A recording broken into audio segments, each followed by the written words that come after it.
আসসালামু আলাইকুম। সবাই কেমন আছেন? সকালবেলায় আপনাদের সাথে একটা কিছু শেয়ার করার জন্যই। ফজরের ক্ষণ গেল পরনি নামাজ, জোহরেও ডুবেছিলেন নিয়ে শত কাজ। হেলায় খেলায় গেল আসরের কাল, মাগরিবেও পড়লে না নামাজের সাজ। বিনোদনে কেটে গেল এশার সময়, এতটুকু ভাবলে না কবরের ভয়। মুমিন জীবনের এই কথাগুলি আসলে হৃদয়ে দাগ লাগার মতো। প্রত্যেকটি মানুষ হেলায় খেলায় কত কিছু উড়িয়ে দিচ্ছে, ঘুরিয়ে দিচ্ছে।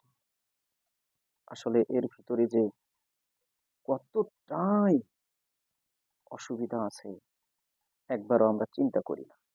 এই জন্যই কবি লিখেছেন, ফজর হেলায় খেলায়, আসর কাজের কালে, জোহর হেলায় খেলায়, মাগরিব বিনোদনে, এশা বিনোদনে, কত কি।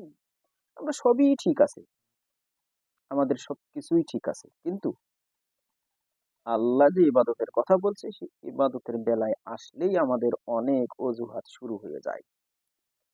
এই অজুহাত যতদিন বন্ধ না হবে ততদিন আল্লাহ এবং আল্লাহ রাসূলের ইবাদত গুলি করে মজা পাওয়া যাবে না।